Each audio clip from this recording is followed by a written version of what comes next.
Halo guys, di video ini yang mau gue bahas adalah soal kesetaraan gender. Nah, kesetaraan gender itu apa sih? Kesetaraan gender itu singkatnya perempuan dan laki-laki itu dianggap nilainya sama. Perempuan sama laki-laki punya peran dan peluang yang sama untuk menempati posisi atau jabatan tertentu di sebuah perusahaan, lembaga, organisasi, pemerintahan, dan lain-lain. Kalau kita lihat, kandidat pemimpin itu biasanya didominasi sama laki-laki, ya nggak? Nah, kalau perempuan itu biasanya jadi sekretaris atau bendara. Biasanya loh ya.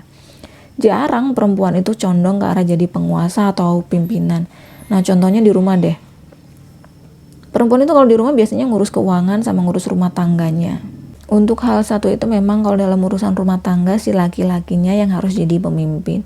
Tapi kalau di lingkungan luar, perempuan sama laki-laki itu harusnya dianggap sama. Keadilan sosial bagi seluruh rakyat Indonesia. Poinnya adalah bahwa yang punya hak dan kewajiban itu bukan cuma laki-laki ataupun kaum tertentu ya guys, tapi seluruh elemen masyarakat. Dan kesetaraan gender itu pun ada peraturan undang-undangnya. Kesetaraan dan keadilan gender KKG tahun 2012 sama Inpres nomor 9 tahun 2000 tentang pengarusutamaan gender dalam pembangunan nasional. Tapi walaupun udah ada undang-undangnya, peran pimpinan yang diisi sama perempuan itu masih minim. Kalau kita buka kamus bahasa Inggris, pengertian dari seks dan gender itu sama-sama jenis kelamin. Yang perlu kita pahami itu adalah bahwa konsep seks itu adalah perbedaan jenis kelamin secara biologis, dan itu kodrat dari lahir yang sifatnya permanen dan universal. Sedangkan gender adalah perbedaan jenis kelamin secara konstruksi sosial dan konstruksi masyarakat yang dibuat oleh masyarakat itu sendiri. Maksudnya adalah perbedaan sifat, peran, tugas, dan tanggung jawab, dan itu semua bisa berubah sesuai perkembangan zaman. Gender itu sendiri sebenarnya adalah kata asing yang punya makna tertentu. Bisa sebagai fenomena sosial budaya, sebagai kesadaran sosial, persoalan sosial budaya, suatu konsep buat analisis juga, dan sebagai perspektif untuk memandang sebuah kenyataan. Epistemologi penelitian gender secara garis besarnya bertitik tolak pada paradigma feminisme yang mengikuti dua teori, yaitu fungsionalisme struktural dan konflik. Aliran fungsionalisme strukturalnya itu berangkat dari asumsi bahwa suatu masyarakat itu terdiri dari berbagai bagian yang saling mempengaruhi. Misal kalau perempuan biasanya dikenal orang itu cantiknya, keibuannya, lemah lembutnya, dan gampang nangisnya. Di mana-mana nangis, kayak di WC aja nangis. Canda. Tapi kalau laki, orang itu ngelihatnya yang perkasa, kuat, terus rasional juga, dan lain-lain. Tapi sifat-sifat ini bisa saling tukeran ya guys. Contohnya ada perempuan yang lemah lembut dan rasional. Ada juga laki-laki yang begitu, rasional dan lemah lembut. Dan perubahan sifat-sifat itu bisa terjadi everywhere and everywhere. Jadi singkatnya, gender itu dipakai buat bedain mana perempuan dan mana laki. Karena adanya perbedaan itu, gender ini bisa jadi sebuah problem sih. Problem ketidakadilan buat perempuan sama laki-laki, terutama buat si perempuan. Contohnya aja subordinasi. Anggapan kalau perempuan itu lemah, nggak mampu memimpin, cengeng. Ini yang buat perempuan jadi nomor 2 setelah laki-laki. Sendi utama dari demokrasi adalah kesetaraan gender. Seringnya nih ya, cita-cita demokrasi ini gagal karena adanya ketidakadilan dan ketidaksetaraan gender. Contohnya kayak perilaku diskriminatif, di mana itu bisa nimbulin kerugian buat pihak yang tersubordinasi. Sejauh menyangkut persoalan gender, di mana secara global kaum perempuan yang lebih berpotensi ngerasain dampak negatifnya.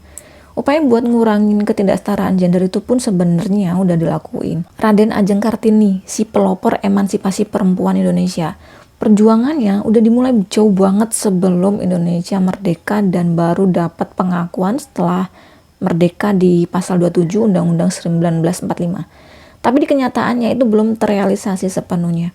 Ketidakadilan gender masih sering kelihatan. Kayak yang pertama, marginalisasi perempuan. Marginalisasi ini sampai sekarang juga masih sering terjadi. Contohnya sebuah industri yang lebih mengutamakan tenaga sama keterampilan laki ya daripada perempuan. Dan karena hal itu, apa yang tadinya dikerjain sama perempuan akhirnya dikerjain laki. Seolah-olah kayak perempuan itu tugasnya nggak usah jauh-jauh dari rumah gitu deh. Marginalisasi laki-laki juga emang ada di industri-industri tertentu. Tapi kalau secara global tetap lebih besar marginalisasi perempuan. Terus yang kedua tentang subordinasi. Ini adalah keadilan yang membanding-bandingkan jenis kelamin dan menganggap kalau salah satu jenis kelamin itu lebih penting dari jenis kelamin yang lainnya. And then yang ketiga, pandangan stereotype. Stereotype ini adalah citra seorang atau kelompok geng atau semacamnya yang sebenarnya nggak sesuai sama kenyataan yang ada. Atau bisa dibilang kayak pelabelan negatif. Maksudnya itu kayak pandangan kalau perempuan itu tugasnya sama fungsinya cuma ngelakuin kerjaan yang kaitannya sama domestik atau rumah tanggaan. Contohnya nih ya, kalau laki marah dianggapnya tegas. Coba kalau perempuan yang marah, mesti dibilang baper. Ini namanya standar nilai tentang perilaku gender yang merugikan salah satunya. Lalu yang keempat, beban ganda. Sebagai contoh yang namanya rumah tangga, ada beberapa pekerjaan yang dikerjakan suami. Dan ada beberapa pekerjaan lain yang dikerjakan si istri. Dan yang sering kelihatan 90% urusan rumah tangga yang ngerjain si istri. Belum lagi kalau si istri kerja. Ngerjain rumah iya, kantor juga iya. Dari contoh itu tadi kelihatan banget kan ketimpangannya. Terus sekarang soal pendidikan. Ini kita flashback ke zaman waktu negara kita ini dalam penjajahan ya guys. Dulu di masa itu waktu negara ini masih dijajah, yang namanya perempuan itu kurang banget dihargai sama para penjajah. Kayak semau-mau mereka gitu ngelakuin apa aja sama perempuan. Ini jelas kelihatan kalau kesetaraan gender di masa itu nggak ditegakkan. Nah dampaknya buat saat ini dari peristiwa itu, terutama buat orang tua yang udah lahir di masa itu, ada beberapa orang tua yang beranggapan kalau anak laki harus disekolahin setinggi-tingginya nih. Sedangkan anak perempuannya nggak perlu buat sekolah tinggi-tinggi. Udahlah, kan nantinya juga bakalan jadi ibu rumah tangga gitu. Tapi kalau soal pemerintah untuk saat ini, upayanya untuk kesetaraan gender itu ada. Salah satunya program pemerataan pendidikan di seluruh Indonesia. Terus ada juga peran perempuan yang menduduki jabatan tertentu di sebuah institusi. Ambil contoh yang jelas nyata itu kayak Megawati Soekarno Putri ya.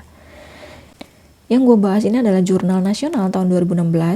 Buat lebih lengkapnya kalian bisa lihat di deskripsi ya guys. Judulnya Kesetaraan Gender dalam Lingkup Ormawa Universitas 11 Maret Surakarta tahun 2016. Di universitas ini ternyata setiap prodi itu seenggaknya ada minimal satu organisasinya.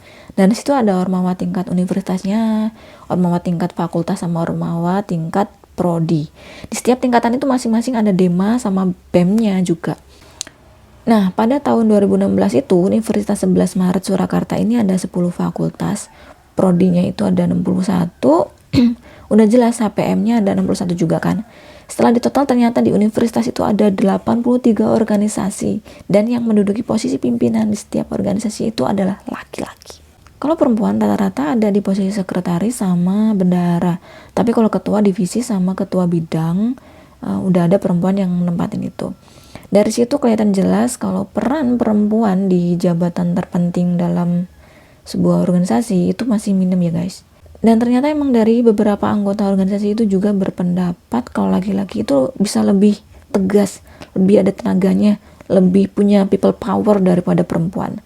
Diskriminasi nggak tuh? Padahal yang namanya konsep kesetaraan gender, ngelihatnya itu bukan dari fisik. Ya kalau lihat dari fisik, ambil aja tukang angkat berat buat jadi pimpinan, ya nggak?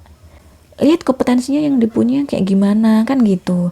Jangan mandang orang dari latar belakangnya gimana, jenis kelaminnya apa. Intinya jangan dibeda-bedain lah.